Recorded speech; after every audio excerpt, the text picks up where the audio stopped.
third graders. Today we're going to start on the next part of our first project, which we started in lesson 1 with just brainstorming some ideas for our favorite food comics.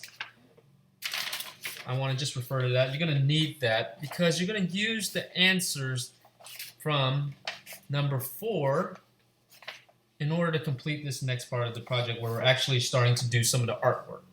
So what you're going to do is you're going to need 1 or 2 sheets of paper at least, and you can always use more, but I'll talk about that in a minute. So I'm going to just start off with a piece of paper. On your piece of paper, you're going to separate it into 4 equal sections. So from the top of your paper to the bottom of your paper, in the middle, you're going to draw a straight line. And this is just a sketch sheet. We're just taking notes again. Not really written notes, but we're taking drawing notes. And you're going to make a line across the middle, so you have 4 different sections. You're going to refer back to your paper, and you can see I have a pizza named Peppy, a milkshake named Nilla, a cheeseburger named Cheesy, and a soda named Pop. So I'm going to label each one of these names on the top of each one of these boxes.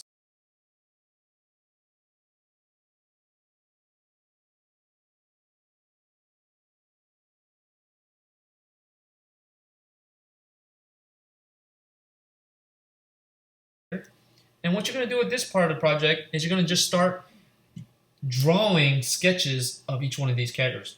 Now, just some of the things that I want you to think of during this project is that you want to think of each one of your foods having human characteristics.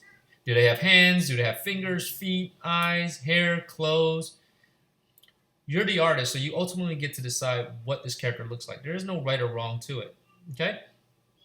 And here's some additional tips as you get started. Just try to keep your drawings as simple as you can.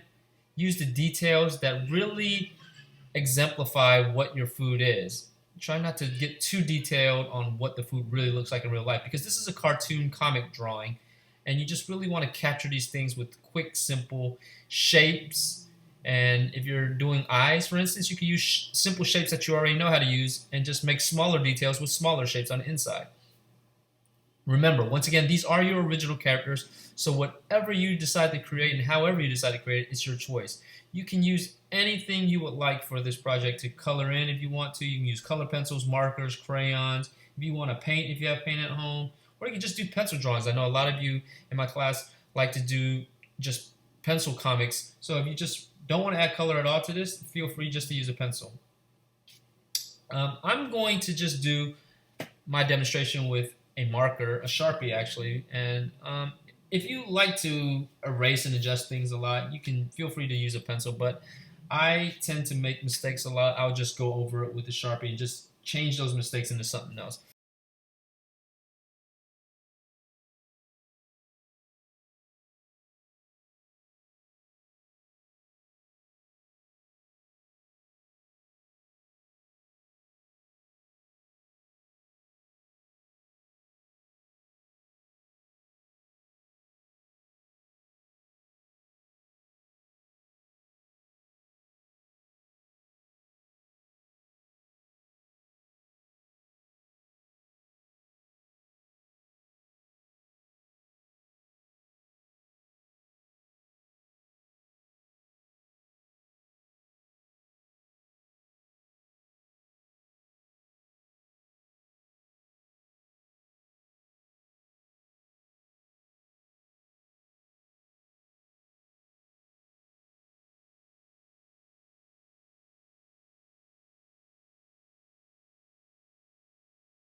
mark it again, and whatever you're not happy with the first time, just go back and try to make different variations of it.